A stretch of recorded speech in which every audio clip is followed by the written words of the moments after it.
열왕기하 18장 1절에서 8절입니다. 열왕기하 18장 1절에서 8절 말씀, 주님의 귀한 말씀 우리 한 절씩 교독하겠습니다. 이스라엘 왕 엘라의 아들 호세아 3년에 유다 왕 아하스의 아들 히스기야가 왕이 되니 위에 나아갈 때 나이 25세라. 예루살렘에서 29년을 치리하니라. 그 모친의 이름은 아비라 스가리아의 딸이더라. 히스기야가 그 조상 다윗의 모든 행위와 같이 여호와 보시기에 정직히 행하여 여러 산당을 제하며 주상을 깨뜨리며 아세라 목상을 찍으며 모세가 만들었던 놋뱀을 이스라엘 자손이 이때까지 향하여 분향함으로 그것을 부수고 느흐수단이라 일컬었더라. 히스기야가 이스라엘 하나님 여호와를 의지하였는데 그의 전후 유다 여러 왕 중에 그러한 자가 없었으니 곧 저가 여호와께 연합하여 떠나지 아니하고 여호와께서 모세에게 명하신 계명을 지켰더라. 여호와께서 저와 함께 하심에 저가 어디로 가든지 형통하였더라. 저가 아수르 왕을 배척하고 섬기지 아니하였고, 다시 있습니다. 블레셋 사람을 쳐서 가사와 그 사방에 이르고 망대에서부터 견고한 성까지 이르렀더라. 아멘. 고대 세계에서는 신을 형상하여 섬기는 일은 너무나 일반적이었습니다. 그들은 자신들이 섬기는 신을 형상화한 신상을 만들었어요. 그리고 그 신상에 절하고 섬기며 때론 인간의 필요를 위해 능력을 구하기도 합니다. 다시 말씀드리면 자기들이 임의로 신을 만들어 놓고 그 형상을 숭배하였던 것입니다. 신명기 5장 8절을 보게 되면 너는 자기를 위하여 새긴 우상을 만들지 말고 위로 하늘에 있는 것이나 아래로 땅에 있는 것이나 땅 및 물속에 있는 것에 아무 형상이든지 만들지 말며라고 말씀하고 있습니다. 이 부분은 10계명 중 제2계명의 내용이에요. 이처럼 하나님께서는 세상에 어떤 것일지라도 형상화하는 것을 가장 싫어하십니다. 뿐만 아니라 하나님은 자신의 형상 역시 만들지 말라고 하셨어요. 그 이유는 하나님은 결코 우상 안에 갇힌 채 인간의 필요에 따라 움직이는 그런 하나님이 아니시기 때문입니다. 하나님은 인간의 모든 생각을 초월하시는 분이세요. 인간의 필요에 따라 움직이시는 분이 아니라 스스로의 의지대로 섭리 가운데 역사하는 분이십니다. 하나님은 자연과 역사를 만드시고 운영하시는 전지전능하신 하나님이 되십니다. 그래서 절대로 하나님을 인간의 상상으로 제작한 가능한 신상으로 표현해서는 결코 안 됩니다. 이렇게 하나님은 형상화시켜서 우상을 섬기는 것을 가장 싫어하는데도 불구하고 많은 사람들은 자신의 우상을 만들고 그것을 믿고 따릅니다. 그리고 그 결과 하나님과의 관계에서 멀어지고 있다는 것이에요. 창세기 12장 2절에 보게 되면 너는 복의 근원이 될지라 라고 말씀하고 있습니다. 이 말씀의 원문은 복이 되라고 명령형으로 되어 있습니다. 그러나 구문상 앞에 초원법에 연결된 용법으로서 너는 복이 될 것이라로 번역하는 것이 더욱 좋은 번역입니다. 그래서 이 말씀은 아브라함이 다른 사람을 위한 복이 된다는 뜻이에요. 여기서 복은 히브리 언어로 바라크라고 하는데요, 낙타가 무릎을 꿇는다라는 뜻을 가지고 있습니다. 그래서 낙타가 무릎을 꿇는 것처럼 하나님 앞에 무릎을 꿇는 인생이 되어야 복을 받을 수 있다는 것입니다. 이처럼 무릎을 꿇는다는 것은 나를 도우실 분은 오직 주님밖에 없음을 고백하는 것입니다. 시편 146편 3절에 보게 되면 귀인들을 의지하지 말며 도울심이 없는 인생도 의지하지 말지니라고 분명 말씀하고 있습니다. 세상에 그 어떤 것이라도 믿을 만한 것이 없어요. 급하니까 사람을 찾습니다. 뿐만 아니라 사람도 믿을 수가 없습니다. 오직 주님만이 우리의 힘이 되시고 우리의 능력이 되십니다. 이처럼 복의 근원은 어디까지나 하나님 되십니다. 결국 아브라함은 복을 받는 통로가 된다는 말입니다. 바로 하나님의 복을 받는 통로가 된다는 것이에요. 아브라함을 믿어서 아브라함이 복을 주는 것이 아니라 하나님의 복이 임하는 것입니다. 그러므로 창세기 12장 3절에서 전하고 있듯이 너를 축복하는 자를 내가 복을 주고 너를 저주하는 자를 내가 저주하리니 땅의 모든 민족이 너를 인하여 복을 얻을 것이라. 이 복이 우리에게 임하기 원합니다. 주님께서 주신 그 큰 복이 우리를 통해서 이런 역사가 나타나기를 바랍니다. 그래서 우상을 제거하고 하나님을 온전하게 믿고 하나님의 중심이 되면 복의 통로가 된다는 것입니다. 오늘 본문에서 히스기야는 먼저 모든 우상들을 부수는 일부터 시작했습니다. 우리가 믿음이 시작하는 것은요, 이렇게 우상을 치는 것부터 시작되는 것입니다. 절단하는 것이요, 끊는 것입니다.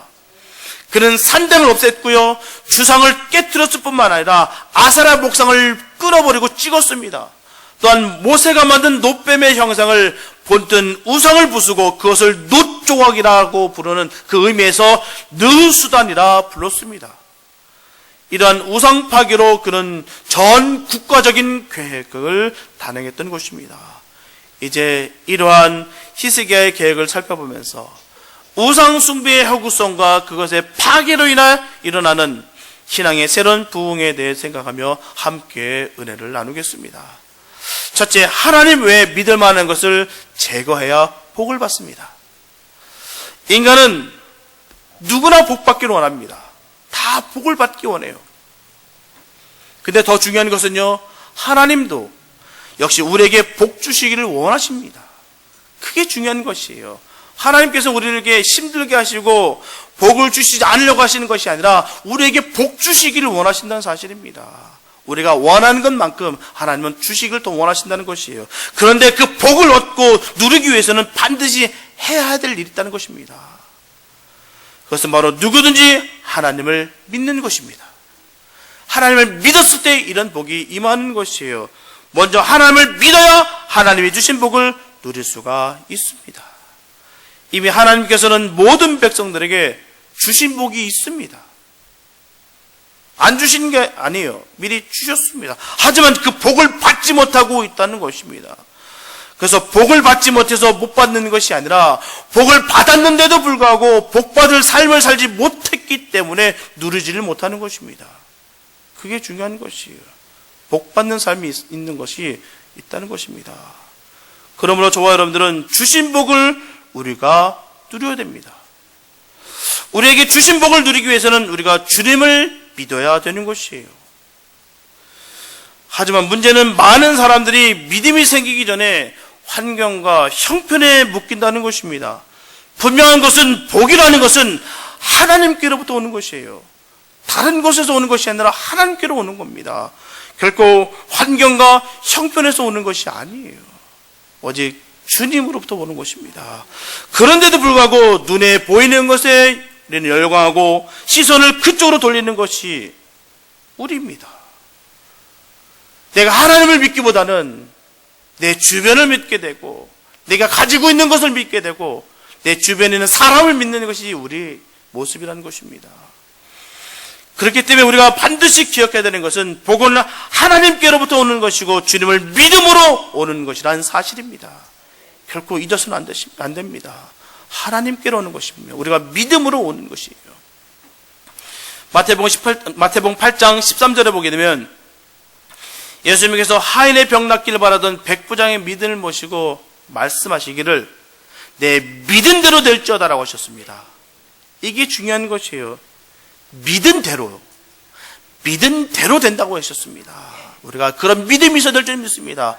내가 믿은 대로 되는 것이지 믿을까 말까 이게 과연 그럴까 말까 할 땐 결코 그런 역사가 낫지 않습니다. 믿은 대로 될지어다 하셨습니다. 우리가 믿은 대로 반드시 모든 것이 되어야 될 줄 믿습니다. 이렇게 믿음을 선포하는 것은 그 안에 믿음이 있기 때문에 우리가 선포할 수 있는 것이에요. 하나님은 언제나 우리를 축복해 주실 수 있습니다. 하지만 문제는 우리의 믿음이에요. 우리는 내 인생에 선하고 좋은 일들이 반드시 일어날 것을 믿는 대신에 늘 의심하며 걱정하며 슬퍼하며 우울한다는 사실입니다. 내 자신을 자꾸 묶어버려요. 잘 될 것이라는 생각보다도 주님이 함께 하심으로 말미암아 내가 승리할 것이라는 생각보다는 안 될 것이다. 깨지면 어떻게 하지? 염려와 근심과 걱정으로 나를 점점 옥죄한다는 사실입니다. 이런 믿음이 더 커져요. 안 될 것 같은 믿음이. 어리석은 것입니다. 그래서 주변 환경과 사람들을 보면서 실망하고 스스로 절망하고 너무나 쉽게 포기합니다. 그러나 주님은 늘 우리가 믿은 대로 이루어 주십니다. 이게 믿음입니다. 예전에 베드로가 예수님께서 물 위를 걸어오시는 거 보시고 깜짝 놀랍니다. 그래서 본인도 걷고 싶어요. 예수님, 저도 한번 걸어보면 안 되겠습니까? 걸어봐라. 걸어봅니다. 걷습니다. 너무 신기한 거예요. 물 위를 내가 걷고 있다니. 야, 정말 물 위를 걷는 자기 자신을 보고 너무 신기하기도 하고 너무 기쁘기도 하고 너무 즐거웠습니다. 그런데요, 갑자기 생각에 잠깁니다. 내가 죽을 수도 있겠구나. 빠질 수도 있겠구나. 그런 뱃사람입니다. 물에 대해서 너무 잘 알아요. 이 바다가 얼마나 깊으며 이곳에 빠지면 어떻게 될 것인지 너무 잘 압니다. 예수님이 내 앞에 있는데도 불구하고 자기의 경험과 자기의 생각과 내가 의지할 만한 것들이 쑥 들어온 순간부터 점점 물을 빠지기 시작합니다. 주변을 보니까 무서운 생각이 더 급습해요. 급습하면 할수록 점점 물은 점점 들어갑니다. 풍덩 빠지면 좋겠는데 그렇지 않다는 거예요. 믿음도 마찬가지입니다. 믿음도요, 서서히 빠집니다. 내가 선줄로 믿을 때 넘어지는 것이 바로 믿음이에요. 그래서 우리가 눈에 기억해야 될 것은 믿음은 내가 선줄로 믿으면 큰일 나는구나. 내가 그럴 때, 내가 교만의 생각이 들 때 내가 무너질 수 있겠구나를 늘 점검하시기 바랍니다. 서서히 빠지는 거예요. 내가 옛날에 경험 다 해봤다. 내가 옛날에 해보니 그거 안 되더라. 이게 바로 오늘날만 있었던 것이 아니라 저 옛날에도 똑같이 있었습니다. 내가 해봤더니 안 돼. 그거 내가 다 해봤어. 나도 기도 안 해본 줄 알아? 나도 선교도 다 해봤고, 내가 또 부흥회도 다 참석해봤고, 철화도 내가 얼마나 많이 해봤는데 다 해봤어. 그런데 안 되더라 라고 얘기합니다. 이런 경험으로 말미암아, 이렇게 잘못된 내 생각으로 말미암아 점점 믿음은 점점 식어집니다.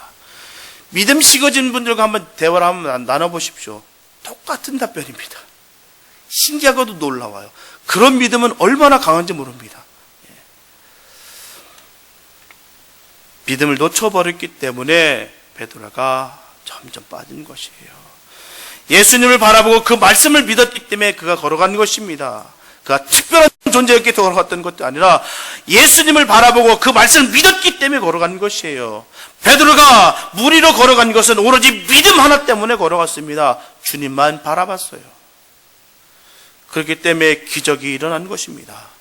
우리가 이 세상에서 복을 받는 길은 오로지 믿음으로 복을 받는 것입니다. 결코 환경이 좋아져서 복을 받는 것이 아니에요. 형편이 좀 나아져서 복을 받는 것이 아닙니다. 비록 눈에는 아무 증거가 보이지 않을지라도 오직 말씀 위에 서서 믿음으로 주님을 바라보고 나아가는 것이 바로 믿음입니다. 믿음은 결코 타협하거나 용납하는 것이 아닙니다. 섞이는 것이 아니에요. 용기와 결단이 필요합니다. 끊을 건 끊고 자를 건 잘라야 믿음이 생깁니다. 그냥 얻어지는 것이 아닙니다. 명확하고 단호해야 되는 것입니다. 왜냐고요? 내가 죽느냐 사느냐의 문제이기 때문입니다. 내가 이래도 그만 저래도 그만일 경우는 내가 적당히 해도 됩니다. 그러나 믿음에 대해서는 우리가 단호해야 되는 것입니다. 그렇지 않으면 믿음을 지킬 수가 없어요. 보통 거친 환경과 형편을 바라보고 늘 원망하고 불평하며 고통으로 바라보고 있다면 믿음의 사람이 아닙니다. 바로 하나님에 대한 불순종이며 불신앙이에요. 우리가 멀리 보지 마시기 바랍니다. 멀리 보는 게 아니에요. 신앙은요, 정말 가까운 데서 아주 근거리에서 지켜봐야 되는 것입니다. 내 자신을요. 내가 정말 주님을 믿는지 안 믿는지, 내가 믿는다고 하면서 내가 두려워하고 있는지, 내가 평안해 있는지 늘 점검하시기 바랍니다. 믿는다는 것은요, 결코 불안이 없습니다. 내가 믿는데요, 하나님을 정말 믿는데요, 왜 불안합니까?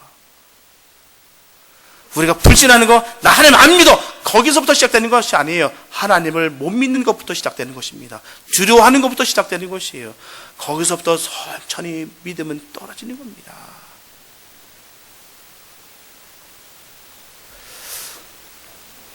그 결과 진정으로 얻어야 될 것을 얻지 못하고 얻지 말아야 될 두려움과 낙심과 좌절만 얻는 것입니다. 저와 여러분들은 눈에 보이고 의지할 만한 우상을 온전히 버리시고 오직 주님만을 믿어 주님 주시는 복을 반드시 받을 줄 믿습니다.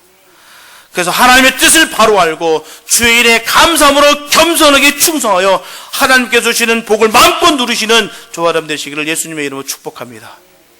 두 번째, 복을 받기 위해서는 회개하여 돌아서야 됩니다.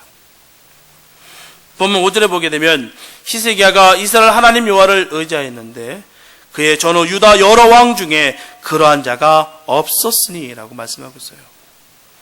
지금까지 이스라엘은 하나님의 은혜를 잊어버리고 우상을 섬기고 세상과 하나가 되어서 죄가 만연되었습니다. 하지만 히스기야 왕은 다른 왕들과 달리 하나님을 의지하고 주님께서 기뻐하는 일들을 꿈꿨어요. 이와 같이 하나님의 은총을 누리기 위해서는 세상과 죄를 회개하고 버려야 되는 것입니다. 분명한 것은 세상과 죄를 갖고는 주님을 믿을 수가 없습니다. 분명하게 죄는 하나님과 원수가 됩니다. 세상은 사단이 지배하고 있기 때문에 하나님께 서면 설수록 오히려 그 강력한 시험과 고난이 들어오게 되어 있습니다. 틀림없는 사실입니다. 예외가 없어요. 나는 예외다? 아닙니다. 똑같습니다. 내가 하나님 앞에 서면 설수록 사단은 더욱더 공격해 들어오고 더욱더 시험은 더욱더 강력하게 옵니다. 그걸 두려워하지 마시기 바랍니다. 내가 정말 주님 앞에 서고 있는 명확한 증거가 되는 것이에요. 왜 명확한 증거 앞에 우리가 왜 무릎을 꿇습니까? 내가 주님 앞에 잘 서고 있다는 명확한 증거인데요. 결코 주님 앞에 나아가시기 바랍니다. 결코 사단은 주님께서 주신 그 영생의 자리를 결코 허락하지 않습니다. 끝까지 죄를 짓게 하고 죄가 죄인지를 인정하지 않게 하여서 결국 사망의 자리로 이끌려고 한다는 사실입니다. 죄가 죄인지를 모르게 그렇게 만드는 것이에요. 이게 왜 죄일까? 남들 다 하고 있는데 이게 왜 죄일까? 그렇게 만드는 겁니다. 이게 보편적인 것이야. 세상적인 이치야.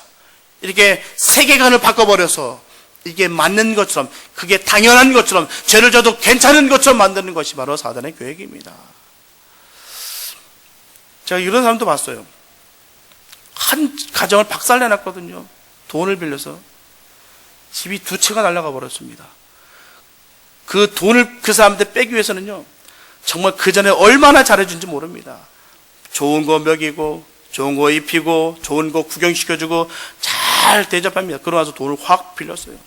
근데 안 갚아버립니다. 철저까지 믿었거든요. 아, 저분은 돈 많은 사람이니까 돈 분명 줄 거야. 빌려줬어요. 돈을 안 주는 거예요. 그러다 보니까 자기 집 2채가 날아가 버렸어요. 그래서 억울하니까 법원에 수를 합니다. 그런데 이 사람이 재산을 다 빼돌려 놨어요. 자기 명의로 게 아무것도 없습니다.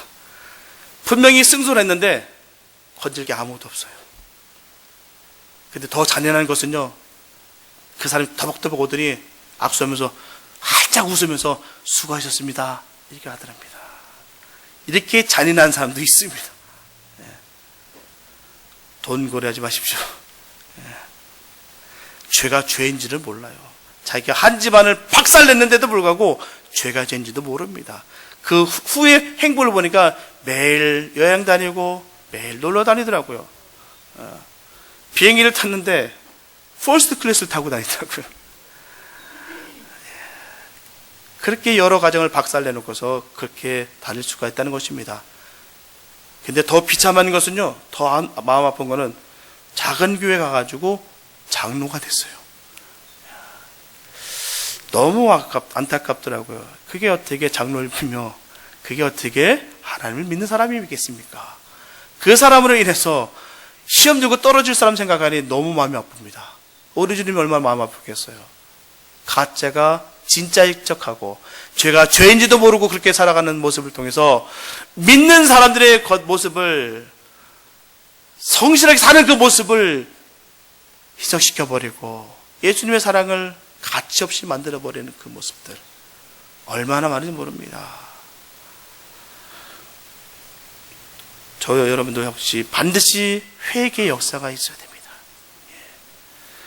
직분이 중요한 게 아니더라고요. 장로 그렇게 받아서 뭐합니까? 그게 무슨 장로입니까? 사기꾼이죠. 그게 어떻게 하나님의 자녀입니까? 사단의 자녀죠. 정말 회개하고 돌아왔더라면 가서 머리 조아리고 회개하고 섬겼겠죠. 퍼스트 클래스 타고 비행기 타면서 룰루랄라 다니지 않겠죠. 그게 어떻게 하나님의 자녀의 모습이겠습니까? 만약 믿음이 좋다고 하면서 회개의 역사가 없다면 결코 믿음이 좋다고 할 수가 없습니다. 믿음이 아닙니다. 또한 구원의 역사도 있을 수가 없습니다.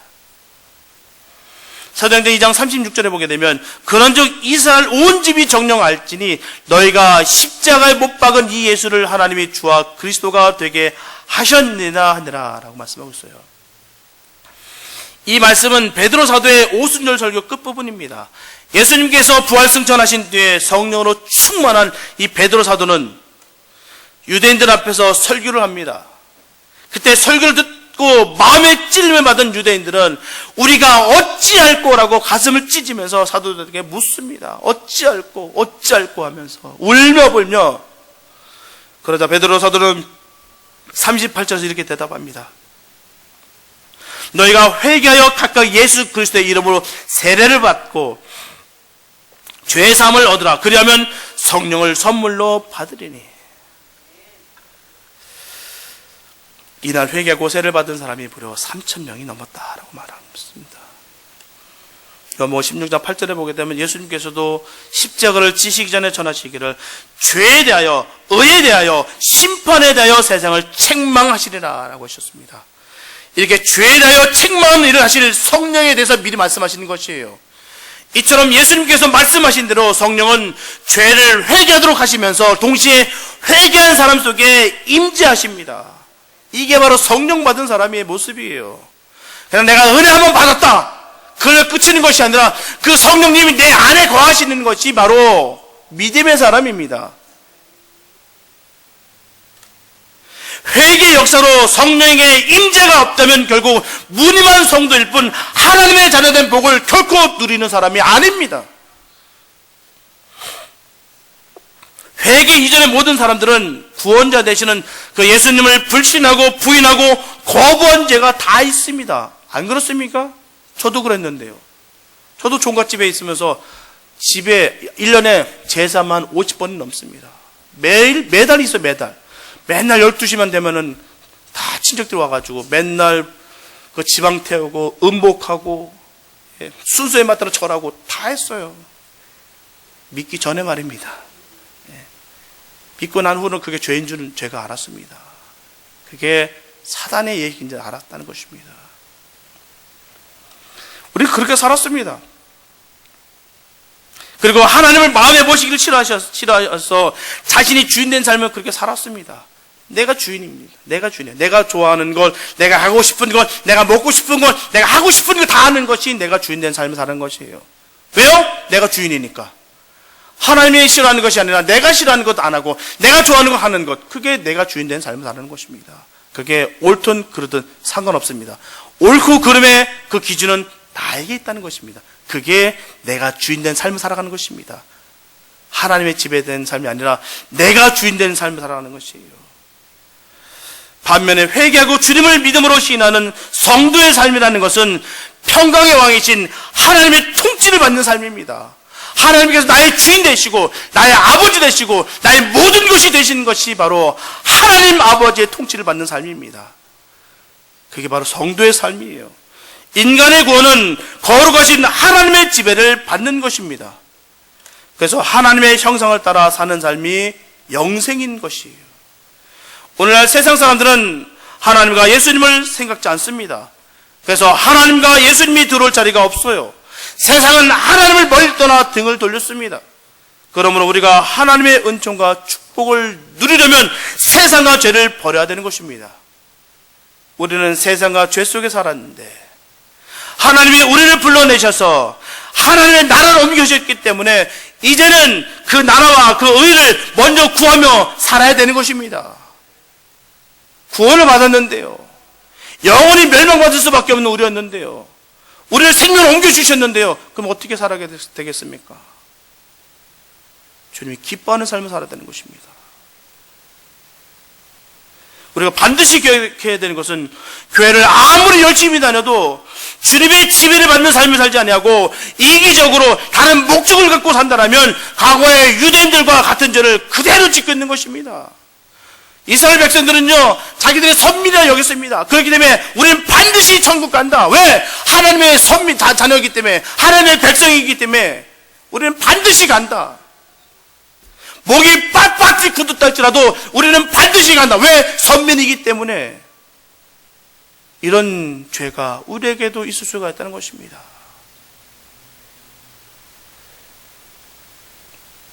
행여나 기복신앙의 지배를 받게 될 수도 있어요. 이렇게 기복신자는 교인을 하지만 치장한 예수의 사랑을 비참하게 하는 짓을 하는 것입니다.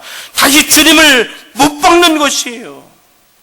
왜냐하면 그것은 단지 예수님의 이름을 이용하여서 먹을 것, 마실 것, 입을 것을 먼저 구하는 거짓신앙과 불신앙에 지나지 않기 때문입니다. 자기 자신만을 위해서 그렇게 하나님을 믿는 겁니다. 잘 먹고 잘 살려고, 남들보다 더 잘 먹고 잘 살려고. 그게 바로 기복신앙입니다. 그게 바로 죄인 것이에요. 마태복음 6장 32절을 보게 되면 이는 다 이방인들이 구하는 것이라 너희 천부께서 이 모든 것이 너에게 있어야 줄 줄을 아시느니라. 이처럼 그들은 교회에 속해 있지만 실상은 이방인이나 다름이 없습니다. 여기서 이방인은 하나님을 마음에 두기 싫어하고 예수님의 뜻을 따라 살지 않는 사람을 바로 이방인이라는 것이에요. 내가 여기서 있지만 내 안에 예수는 없고 내 욕심과 내 야망과 내가 이루고자 하는 그런 것들만 가득 차 있다면 바로 그 사람이 이방인 것입니다. 얼마나 믿음을 포장하고 위장하고 속이는지 모릅니다. 어떻게 보면 그 사람부터 우리가 전도해야 되는 것입니다. 바른 복음을 전해서 그 사람부터 바꿔놔야 되는 것이에요. 그래서 몸은 교회에 있지만 마음과 심령은 하나님과 아무 상관없는 삶을 살아가는 사람들이 얼마나 많은지 모릅니다. 이단은요 결코 멀리 있는 것이 아니에요. 잘못된 교리와 신앙을 맞다고 주장하고 아니면 믿음을 위장하고 포장하고 그럴듯하게 보여서 많은 사람들을 하여금 바른 복음이 아니라 다른 복음을 전하는 사람들이 바로 교회 안에 얼마든지 있다는 것입니다. 너무나 안타깝다는 것이에요. 예수님 외에도 구원이 있을 것만 같은 그런 믿음을 갖고 있는 사람들이 얼마나 많은지 모릅니다. 행위로 구원을 얻을 수 있을 것만 같은 사람들이 있다는 것입니다. 잘못된 교리와 이단 사상이 하나님과의 관계를 끊어놓을 수 있는 우상이 될 수 있어요. 여호수아서 24장 14절에 보게 되면 그러므로 이제는 여호와를 경외하며 성실과 진정으로 그를 섬길 것이라 너희 열조가 가장 강저편과 애굽에서 섬기던 신들을 제하여 버리고 여호와만 섬기리라. 이처럼 오직 주님을 경외하며 우상을 버리고 주님만을 섬겨야 될 줄로 믿습니다. 그 은혜로 인해서 신명기 28장 6절에서 분명히 전하고 있듯이 내가 들어와도 복을 받고 나가도 복을 받을 것이라. 그 말씀이 우리 말씀이 될 줄 믿습니다. 우리의 삶 속에서 주님을 함께함으로 말미암아 나가도 복을 받고 들어와도 복을 받을 수 있는 그 복이 여러분들이 있기를 원합니다. 하나님만 동행하면서 우리의 죄도 떨쳐버리고 성령의 인도를 통하여 하나님만 섬기고 하나님만 사랑하고 하나님만 따라가는 그런 삶을 살아야 될 줄로 믿습니다. 분명하게 저와 여러분들이 하나님과 가까이만 할수록 우리의 죄성이 그대로 드러납니다. 우리의 천박함과 잔해성이 그대로 드러나게 됩니다. 하지만 이렇게 분명하게 드러났는데도 불구하고 회개하지 않고 자기의 고집과 아집으로 자신의 죄를 감추려 한다면 그 모습으로 주님께 더욱 가까이 갈 수가 없습니다. 우리의 눈이 죄를 얻을 때는 죄가 죄인 줄도 모르고 그렇게 살아왔다면 이제부터는 성령님의 인도하심으로 말미암아 회개하여서 자신의 죄인 것을 깨달아 자복하고 하나님을 구주로 보시면서 평강과 은총을 누리는 복이 있기를 바랍니다. 성도는 무엇보다 자신의 존재 가치를 아는 것이 너무나도 중요합니다. 신앙이 자라지 못한 사람은 회개할 것이 없다고 그렇게 살아갑니다. 내가 뭐가 잘못한 게 많아서 내가 뭐가 회개할 게 있어. 교회도 잘 다니는데 성경도 많이 읽고 기도도 많이 했는데 내가 회개할 게 뭐가 있어 라고 여길 때가 얼마나 많은지 모릅니다. 이스라엘 백성이 하나님과 우상을 겸하여 섬기다가 멸망한 것이에요. 성전에 와서 하나님을 섬기고 집에 가서는 우상을 섬기고 그래서 하나님께서 그들을 버렸습니다. 저와 여러분들은 온전히 마음을 다하고 뜻을 다하여 하나님을 온전히 섬겨야 될 줄 믿습니다. 고린도후서 5장 17절 말씀처럼 그러면 누구든지 그리스도 안에 있으면 새로운 피조물이라 이전 것은 지나갔으니 보라 새 것이 되었도다. 저와 여러분들은 새 것이 되었습니다. 옛 구습을 버리시고 온전히 새 사람으로 사시기 바랍니다. 그래서 하나님의 은혜로 저와 여러분들이 회개하여 새 사람이 되어서 영혼이 잘되고 범사가 잘되고 강건하고 생명을 얻되 넘치게 얻는 사람들이 다 되시기를 예수님의 이름으로 축원합니다. 셋째, 복 있는 사람은 죄를 미워합니다. 잠언서 18장 21절에 보게 되면 죽고 사는 것이 혀의 권세에 달렸나니 혀를 쓰기 좋아하는 자는 그 열매를 먹으리라 라고 말씀하고 있습니다. 그리고 잠언서 6장 2절에 보면 내 입의 말로 내가 얽혔으며 내 입의 말로 인하여 잡히게 되었느니라. 하나님의 자녀된 권세 중에 말로 선포한 대로 그대로 이루어진다는 것입니다. 말의 위력은 너무나도 놀랍습니다. 하나님께서는 우리가 땅에서 매면 하늘에서도 매이고 땅에서 풀면 하늘에서도 풀리는 놀라운 말의 능력을 주셨습니다. 엄청난 능력입니다. 요한복음 15장 4절에 보게 되면 내 안에 거하라 나도 너희 안에 거하리라 하셨습니다. 이처럼 주님이 우리 안에 거할 때 그런 역사가 나타나는 것이에요. 우리가 말을 했다고 이루어지는 것다고 생각하는 것, 나에게 능력이 있다는 것과 같은 것입니다. 그게 아닙니다. 자만심이에요. 내가 말했다고 되는 것이 아니라 내 안에 주님이 계셨을 때 주님께서 믿음으로 선포하는 것을 주님께서 이루어 주시는 것입니다. 내가 이루는 것이 아니에요. 그럼 내가 전지전능한 거고요. 내 힘이죠. 하나님이 하시기 때문에 하는 겁니다. 내 안에 계신 그 주님께서 말입니다. 내 안에 계신 주님께서 감동 주셔서 내 입을 통해서 선포케 하실 때 그게 이루어지는 것이에요. 주님께서 이루게 하는 것입니다. 내가 하는 게 아니에요. 내 기도 한 방이면 다 끝나. 정말 무서운 말입니다. 하나님께서 하시게 하시는 거야. 날 통해서 날 사용하셨어. 얼마나 감사한지 몰라. 이게 바로 바른 믿음의 고백입니다. 내 안에 계신 주님으로 인해서 이루어지는 것이에요. 그 주님이 계시기 때문입니다.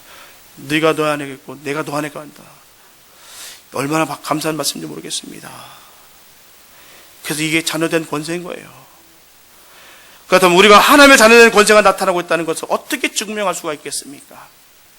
시편 1편 1절과 2절 말씀 보게 되면 복 있는 사람은 악인의 꾀를 좇지 아니하며 죄인의 길에 서지 아니하며 오만한 자리에 앉지 아니하고 오직 여호와의 율법을 즐거워하여 그 율법을 주야로 묵상하는 자로다라고 말씀하고 있어요. 이처럼 하나님의 자녀들은 악인과 분명한 구분이 있다는 것입니다. 우리의 입술의 고백이 언제나 축복을 전하고 복음을 전하는 입술이 아니라 남을 시기하고 질투하고 음해하며 분열시키고 이간질시키는 것은 악인의 꾀를 좇은 것입니다. 이처럼 악을 행하고 악한 말을 하는 것은 그 안에 예수의 사랑은 없고 악이 가득한 것이에요. 예수가 꽉 차 계셔 보십시오. 내 입의 입술의 고백이 어떤지요. 6절에 보면 대저 의인의 길은 여호와께서 인정하시나 악인의 길은 망하리로다. 반드시 망한다는 것입니다. 악인은 결코 복을 받을 수가 없어요. 받는 듯 하나 결국 끝은 멸망입니다. 우리가 악인들이 잘 되는 것 같아서 승승장구하는 것 같아서 부러워하지 마시기 바랍니다. 악인은 결코 망한다. 분명히 주님께서 말씀하셨습니다. 자꾸 근데 거기에 현혹되고 나는 어찌하고 내가 회개하는 게 거기에 회개하는 것이 아니라 저 사람은 잘 되는데 나는 왜 이렇게 안 되고 어찌할고 가슴 두들 때가 얼마나 많은지요. 그때 두드리는 것이 아닙니다. 그때 가장 비참한 거예요. 비교할 때 우리가 무너지는 것입니다. 우리는 하나님의 자녀입니다. 하나님의 자녀된 권세를 누리시기 바랍니다. 하나님 자녀들이 선포하는 것은 반드시 되게 되어 있습니다. 그렇기 때문에 하나님의 자녀들이 세상 말을 하면 세상이 오는 것이고요. 하늘나라 말을 하면 하늘나라가 다가오는 것입니다. 오직 저와 여러분들은 선하고 복된 말만 하시기 바랍니다. 그 말로 인해서 우리 모두가 복을 받기 바랍니다. 이사야서 3장 10절에 보게 되면 너희는 의인에게 복이 있으리라 말하라. 그들은 그 행위의 열매를 먹을 것이며 라고 되어 있습니다. 그렇다면 선한 말은 무엇일까요? 선한 말이 뭡니까? 용기를 북돋아주고 격려하고 고마움을 전하고 축하해주고 응원해주고 용서하고 존중해주고 진실된 말만 하고 감사하고 찬양하는 말, 축복하는 말, 바로 이게 말이 선한 말입니다. 악하게 말하는 사람은요, 그 주변을 악하게 만듭니다.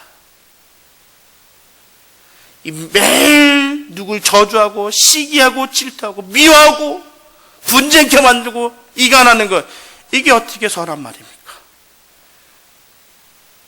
그 잘못된 것을 보고 안타까워하고 기도하고 주님 나의 들불 뽑아달라고 애원하는 것이 하나님의 자녀된 모습 아니겠습니까? 그런 사람들에게 하나님 복이 임합니다. 내게 억울했던 것들을 주님께서 신원하시고 역으로 복을 주십니다. 여러분들, 그런 분들과 늘 함께 하십시오. 늘 축복하는 자들과, 늘 영적인 말을 하는 사람들과, 늘 기도하는 사람들과 함께 하시기 바랍니다. 만났다면 맨날 세상에 얘기하고, 만났다면 맨날 누구 욕하고, 허물 욕하고, 저주하고, 핍박하는 그 말 듣지 마시기 바랍니다. 남의 소문을 물어다 주는 사람, 제가 반드시 예언합니다. 여러 가지 제가 예언하는 거 있는데요. 늙으면 죽는 것과 올 한해 금방 지나는 것과 제가 명확한 예언하는데 또 하나 예언할 게 있습니다. 소문 물어다 준 사람 내 소문도 물어갑니다. 틀림없어요. 똑같이 합니다. 야, 이 말 절대로 하지 마. 그 말만까지 합니다. 이게 우리예요. 우리가 선한 말 해야 될 줄 믿습니다. 선한 말 하시는 분한테 복이 임해요. 우리가 부족한 없는 사람이 어디 있겠습니까? 허물 없는 사람이 어디 있어요? 완벽한 사람이 어디 있습니까? 그 모습 보고 안타까워 기도해 주는 것이 하나님 자녀된 삶이 아니겠습니까?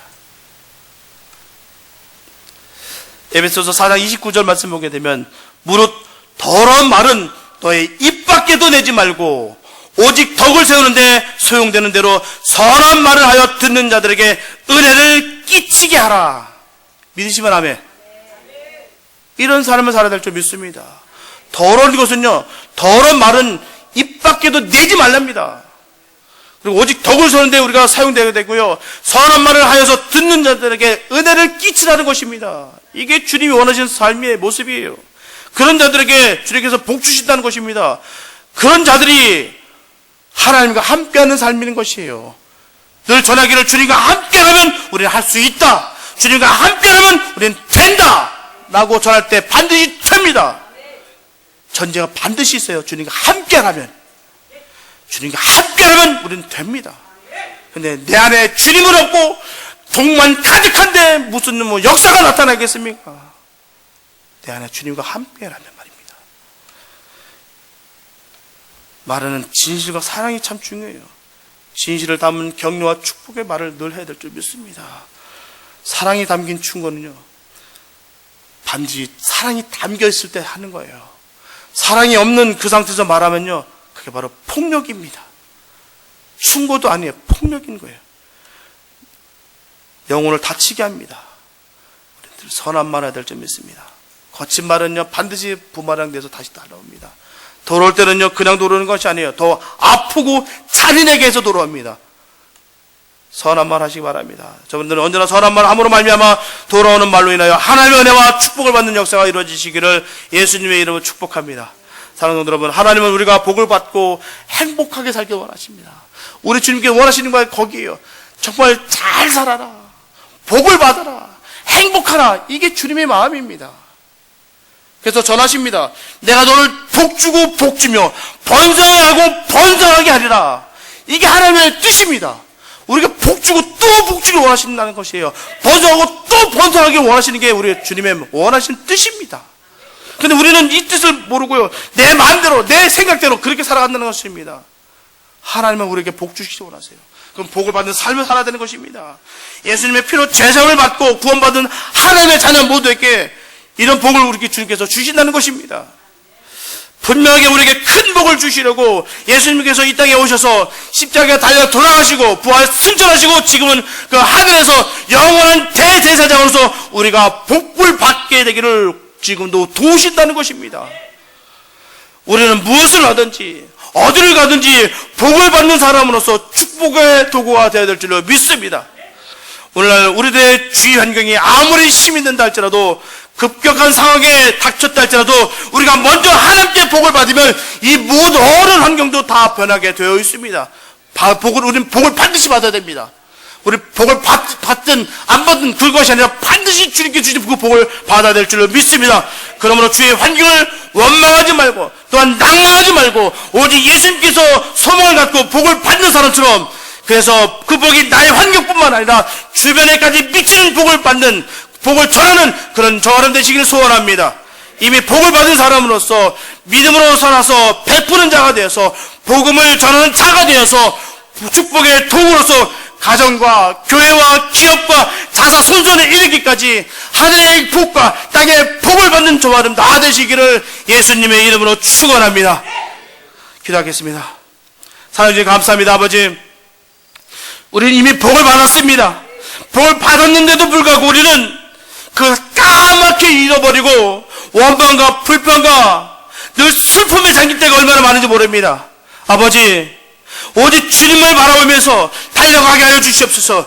환경과 주변을 살피는 것이 아니라 오직 주님만을 살피며 오직 주님만을 바라보면서 달려갈 수 있는 우리 모두가 되게 하여 주시옵소서. 이미 모든 복을 늘 바라보면서 감사하며 기쁨으로 우리가 믿음을 지켜나갈 수 있는 우리가 되게 도와주시고, 오직 모든 복은 주님으로부터 오는 것이며 또한 믿음을 통해서 얻어지는 것을 늘 기억하면서 온전히 주님을 바라보며 믿음을 지킬 수 있는 우리 모두가 되게 하여 주시옵소서. 늘 승리의 삶을 살기 원합니다. 주님, 복된 복이 우리에게 임하게 하여 주시옵소서. 주께서 함께 하시고 주님과 함께 선포할 때마다 모든 것이 다 이루어지는 역사가 나타날 줄로 믿습니다. 주님, 역사하여 주시옵소서. 주께서 늘 복 주시기를 원하시는 그 복을 누리며 승리하는 우리 모두가 되게 하여 주님 믿사옵고 우리를 원하신 예수님이 믿게 됐습니다. 아멘.